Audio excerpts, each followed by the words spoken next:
Wow, look at this. This is great, right? Well, with the lights, it's hard to tell how many people are out there. So I was always told that it's easier to talk to people in a crowd if you imagine they have no clothes on. And I'd really like to ask that fellow out there to go ahead and put his clothes back on.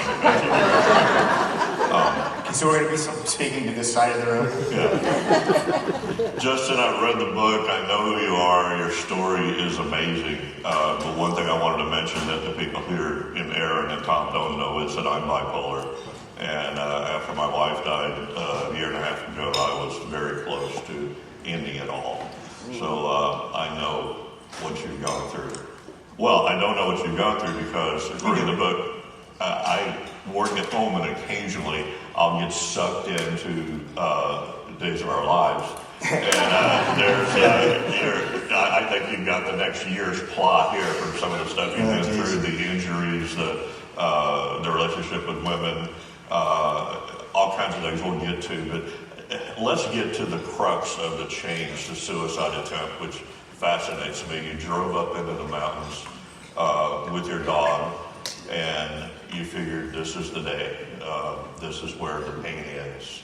And walk me through that just a little bit. I want to know what kind of gun you had. I want to know, you're obviously a shooter, so it's not like you just suddenly came up with a gun. You know how guns work and how rare it is to have a misfire.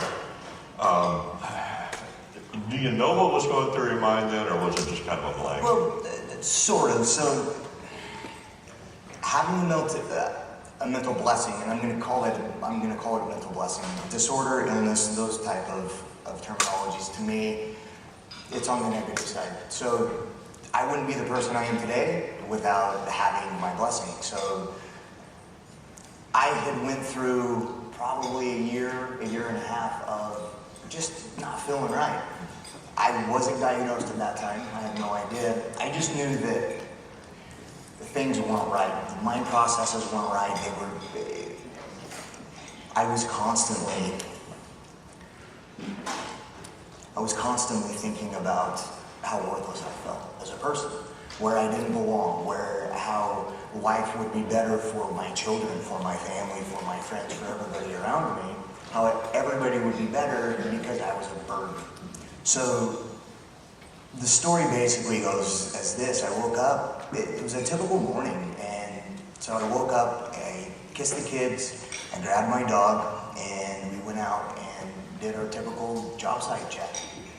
And as we were driving around, listening to music, I decided to drive up a canyon that I'd been to, oh my God, several times, just to unplug from the world.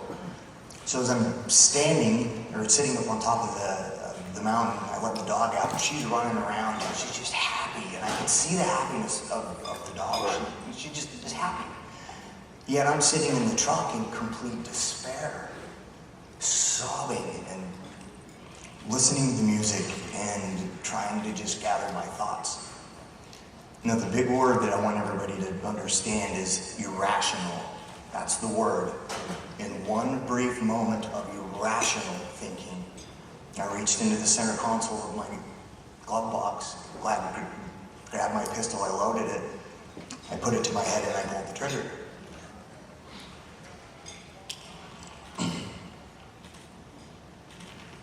I wasn't going to do this. So, in that moment, it was incredible.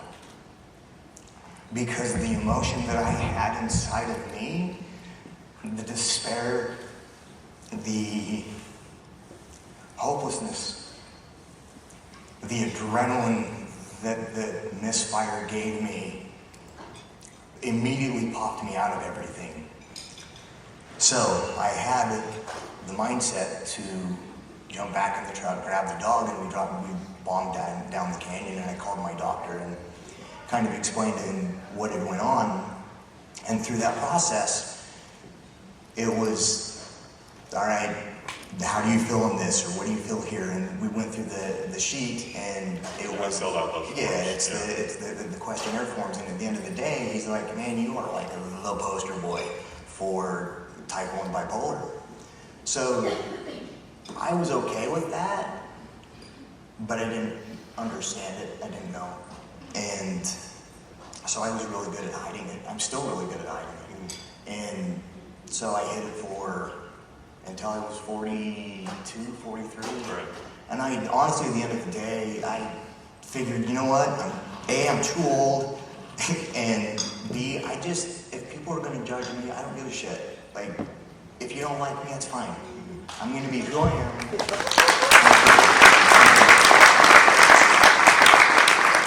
So, ultimately, at the end of the day, what the suicide attempt did for me, and I don't suggest this, but it was definitely a research experiment for me in a way. Right.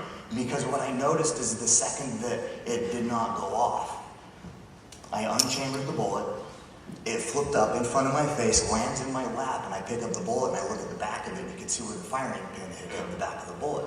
That had shot thousands of rounds through this pistol, thousands. The one time that it misfires, it saves my life. It doesn't happen. That stuff doesn't happen, but it did. And now I have the opportunity to talk about it. For a long time I didn't because I was embarrassed about it. And like I said, I don't care anymore. I know that there are people out here that are going to judge me and go, he's just a goofy boy, bunch of mohawk here with a bunch of tattoos and a mohawk, and he's just, whatever. But I know that there's going to be one person out there, I don't know who it is yet, I'll find you. But I want to change your life. Yeah. Everybody, I want to change your life.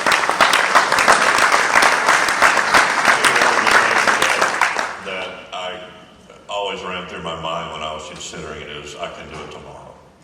Yeah, maybe they'll try one more sunrise and one more sunset, and playing with my cats, which got me through it a lot when my wife died, and right after that my mother died, and I had no one left to take care of. I had no family. I really didn't have a job, and I thought, I've done a lot in my life. I've been everywhere. I've done everything, met everybody. There's nothing left to do. Yep. And did you keep that bullet? I still have it. I figured. Still have it to this day. And it is it's a reminder.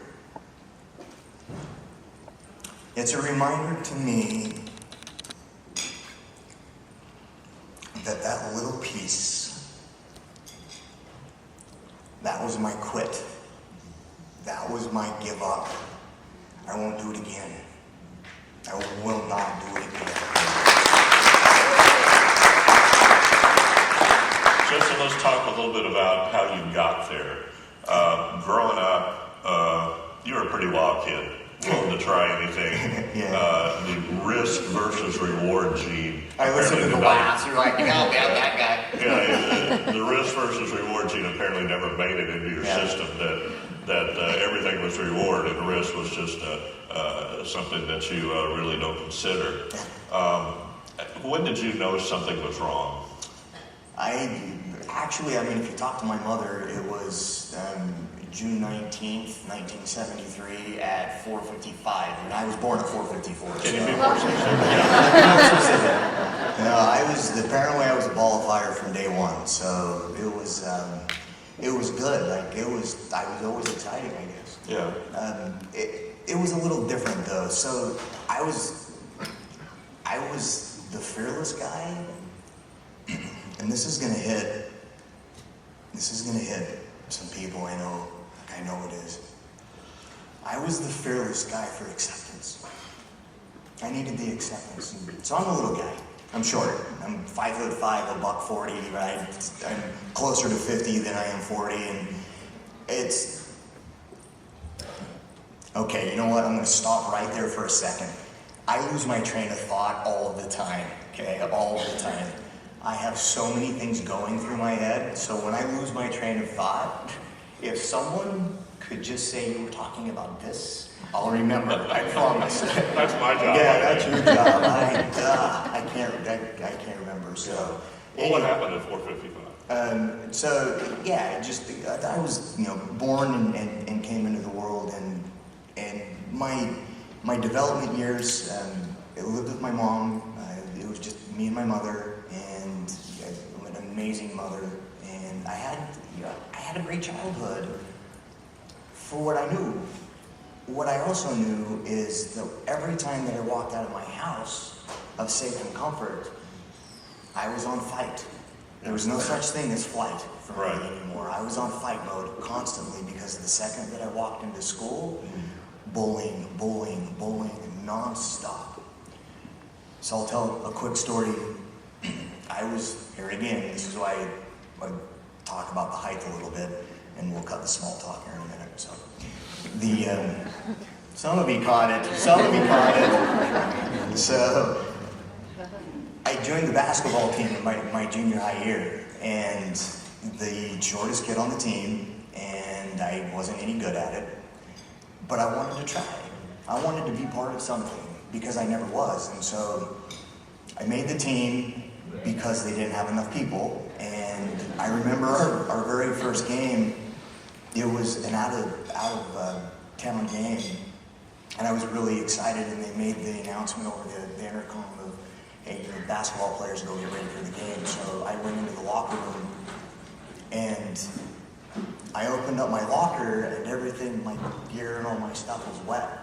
And I didn't understand why until I pulled it out and had the smell. Oh boy. Someone on the team decided that it would be funny to pee all over my stuff, all over my gear. And so, being the stubborn kid that I was, being embarrassed, I put on the gear, and I got on the bus, and I sat at the end of the bench the entire game, and I watched my team play. Yeah. And I sat there and I supported them. No one would sit by me, because I smelled like it was horrible. Yeah. But the bullying side of things, I mean, that's another topic. Holy cow. Topic after topic after topic. So these are the type of things that I was blessed to be able to go through. I know it sounds horrible, and I know that it brings some emotion to me sometimes. But in the struggle brings the character. And without the character, you're nobody.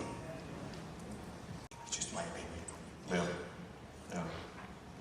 So many of the things you wrote in the book resonated with me. One being the amount of time you spend in bed. The bed, when you're bipolar and on the depressive side, it is your best friend and your worst enemy. And I've spent days almost unable to get up and do anything. One period I lost about 30 pounds, which is not a bad thing, but it came back just because I just decided there's no point in eating anything. Yeah. And it's just, to me, I think the worst thing about being depressed to that extent is people look at you and you look at yourself and think there's no reason. God, there's people out there that are going through so much worse than I am, and they're happy. My life is not that bad. I know where my next meal's coming from. I've got a car to drive. I've got a roof over my head. Why the hell am I like this? Why the hell would I ever consider suicide? Because, my life on the surface really isn't that bad. It goes back to that irrational thinking. Yeah. It's not rational thinking. And it makes you feel worse. Yes. Because it's not rational. Yes. But you, leading up to that, you were, when you found something you could do, which was ride motorcycles, which is something you and your dad did together, that was your happy place. The helmet is your office. You put it on, and suddenly, and I know from racing, that you sit in your office with the helmet on and holding the steering wheel, and you hyperfixate on that, and everything else goes away for a while. Yeah. Everything else goes away. And it's amazing. I mean, that literally is my medication. Yeah. The helmet is my pill. I can take it, and it can be chaos, and I can have, issue over here and issue over here, and I can have negativity surround me in my brain. But that helmet is nothing but positive. Yeah. I can put it on, and it's like, give myself a little hug right now. Yeah. It makes me happy. I can't wait to get into the car again. Right. So, it's what I know how to do, and it's like I was talking to someone this morning, and it's throughout my life I've never been good at anything. I've never had natural talent at anything. I've always had to work extra hard to even be able to compete. And so, I've been racing for 30 years. Well, not quite that long, 27 years. So I've been racing a long time, and in that period of time, you get the experience. Right. And I'm trying to take that and incorporate that into the speaking side of things, because this is kind of the new space for me. I've only been doing it a few years, and I didn't have any confidence in myself at the beginning. I didn't have any confidence in myself 25 minutes ago. I was worried I'm going to come up here and like, these guys are going to go, man, this guy's boo him off the stage, and like, let's get Paul up here because this guy's at the top. But yeah, it's, I'm going to hit a story just real quick on that, and it's interesting. Nothing happens on accident. I believe that. What you just said about the bed, and this is something that no one knows, well, two people know. So in November of last year, and there'll be a quick point behind this too, but November of last year, I felt okay. The season was over. I weighed about 170 pounds and came up with this idea that I wanted to fight again. I wanted to go do some cross training, and I wanted to do some MMA fighting. Right. So I started training, and I started going through the processes, and then in January, I was at Homestead, Florida, racing, broke a couple ribs, and couldn't train anymore. So in the process of me training, I was dropping weight, I was cutting weight. I was used to it, I was a wrestler back in school. Well, when I realized I couldn't fight anymore, the weight kept coming off. And then it kept coming off. And then it kept coming off. And then the next thing you know, I'm down 50 pounds. And in my mind,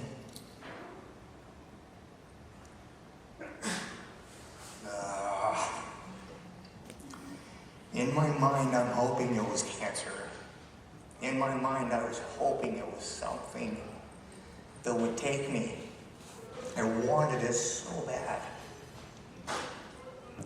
So you go through the processes, and you go to the doctors, and they tell you what they think that you want to hear.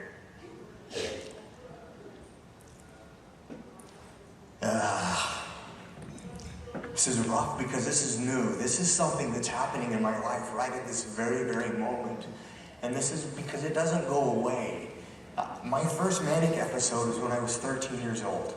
So I've lived with it for a long time, and I'm blessed with it. I totally get it. I'm not complaining. But people need to understand that this shit does not go away. It's always here. The 30 minutes that it takes me to get out of bed, it's not because I'm tired. It's because I'm trying to decide, A, do I want to put my feet on the ground first off? And second off, do you even want to take another breath? So, in that process, coming here, I have been waiting for this because this is my therapy. Yeah. This is it for me. This is my helmet. Being on stage here, this is my helmet. This is a new avenue. Yeah. And I want to be able, like I said, I want to be able to change the world. I want to be able to have the loudest voice of anybody. And the only way that I can do that is I need the chorus behind me. And there they are. Yell with me as loud as we can. And stop saying that we need to. And just do. Not have the idea, but let's just do it. My most recent manic episode was Thursday. Until I got here last night, I had not been to bed. I went to bed at 2 o'clock. I'd been up for probably 30 hours because you kind of learn to incorporate some of the manic episodes to do all the crap you can do when you're depressive. Because if you stay in bed, the day doesn't officially start until you get out. And you'll put that off and off and off and off. one of the things that I wanted to mention too is that as much as being in the motorcycle or being in the car is your happy place, man, you paid for it. Your arm is part of your elbow is part of a heel and tendon from a cadaver. Yes. 87 broken bones. And these are not just snap and put something on. These are some pretty serious. Yeah.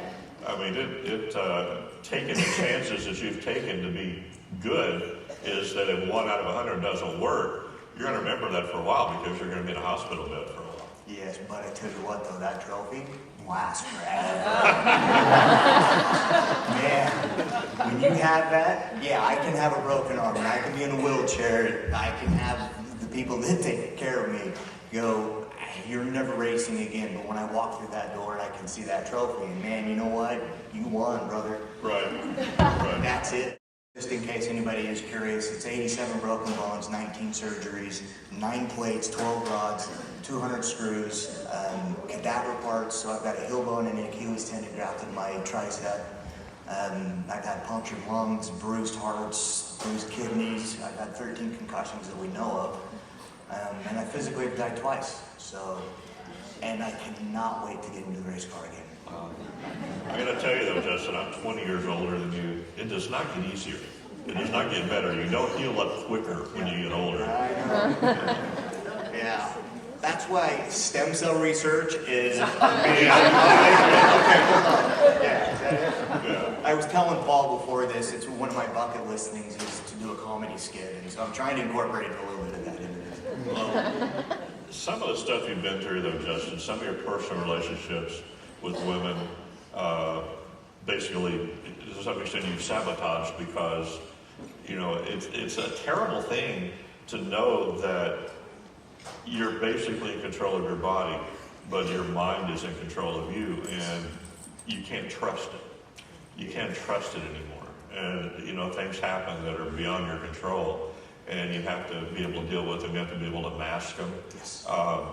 But things that you can't control outside your life.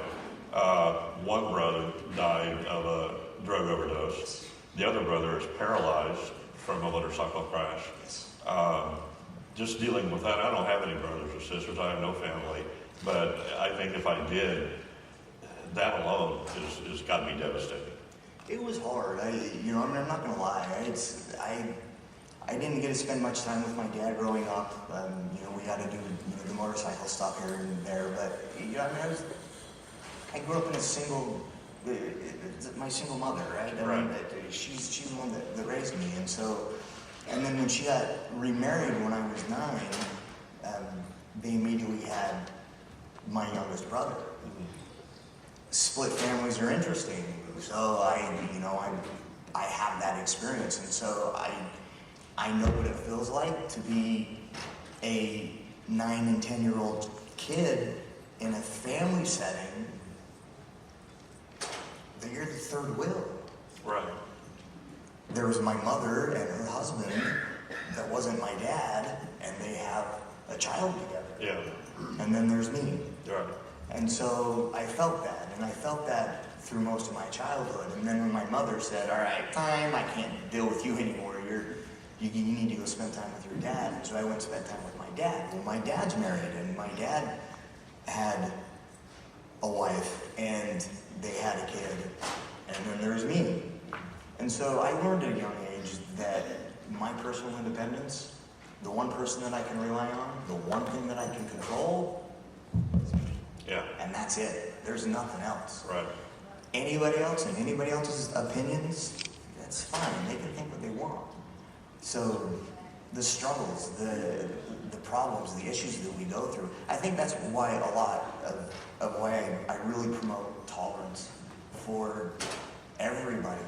I don't know what you're going through on a day-to-day basis. I don't know what anybody's going through on a day-to-day basis. But neither does anybody else. Do they know what I'm going through? Right. And so if someone is having a bad day at the grocery stand, you know what? To have a smile on your face and say, hi, how are you doing? And actually mean it. Yeah. It will change your day. Yeah. And if you can change that person's day, how many lives will they change in that day? It's the pyramid effect. It's the ripple effect.